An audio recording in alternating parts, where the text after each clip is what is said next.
It's Friday, August 6, 2010. I'm Kevin McShan, and this is the McShan Sports Beat Report.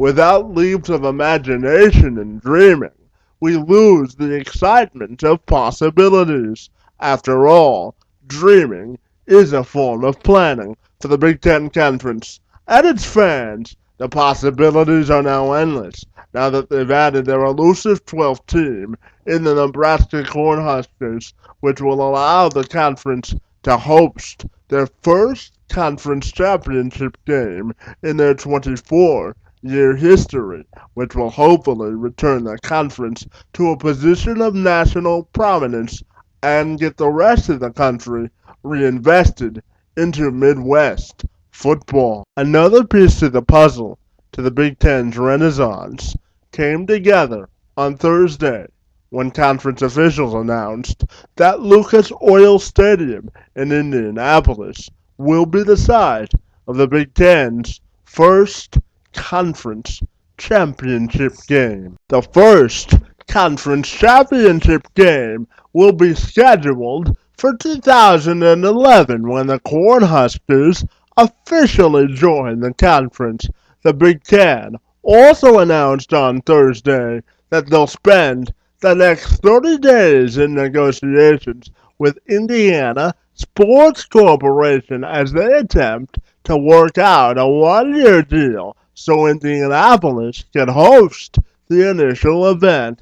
However, following the 2011 game, the conference says they'll conduct extensive research to determine the best locations to host future games. John Dedman, a spokesman for the Indiana Sports Corporation, says that his organization was approached by the Big Ten to host the event and that no formal bidding process took place. It's fantastic that the Big Ten has confidence in Indianapolis and the Sports Corporation to host the Big Ten championship game, Dedman said. It's a city that's built for events, he said. The Big Ten cited the success Indianapolis has had in hosting both men and women's basketball tournaments in the past as the primary reason why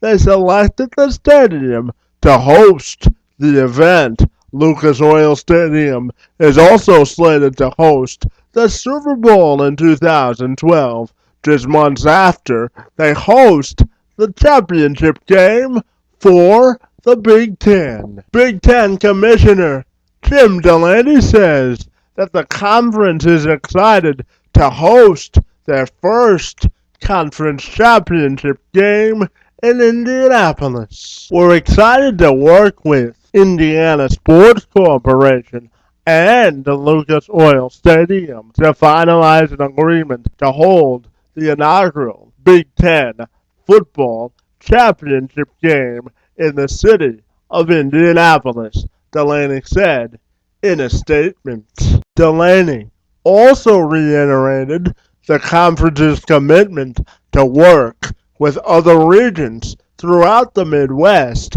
in order to bring the game to other sites throughout Big Ten country. We felt at this time it was important to identify a site for our first championship game and then spend more time with other cities and venues with respect to both our basketball tournaments and our football championship games in the future, Delany said. Other sites which are sure to get strong consideration in the future include Detroit's Ford Field, historic Lambeau Field in Green Bay, and Soldier Field in downtown Chicago. Purdue Athletic Director Morgan Burke says the location of the first Big Ten championship game will be ideal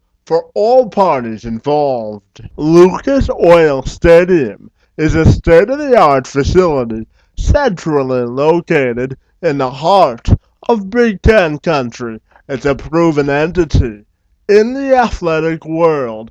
The facility is a tremendous place to host the initial Big Ten championship game and will help promote and gain positive exposure for the event, Burke said. Indiana Hoosiers head coach Bill Lynch says he hopes the state of Indiana is a permanent location for the game for years to come. As a lifelong Indiana resident, I know that Indianapolis will show its Hoosiers pride and hopefully get the opportunity to host the game on a yearly basis, he said. Delany must now develop a system and structure which will allow the Big Ten Conference to grow and prosper from an athletic, competitive, and monetary standpoint. He must be cognizant of the fact that all the universities in his conference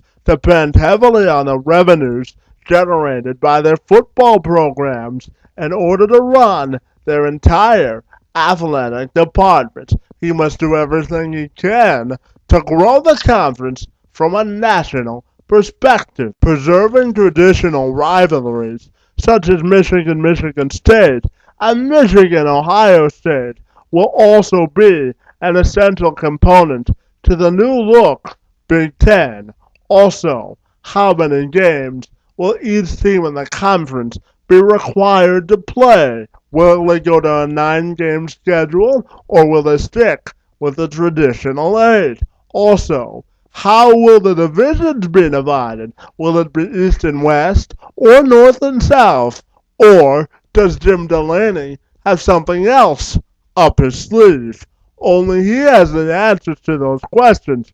One thing is for certain, we'll all be tuned in to find out how ultimately the pieces of this puzzle come together. Because after all, it's an exciting time in the Big Ten because opportunity knocks. Kevin McShan, McShan Sports Beat Report.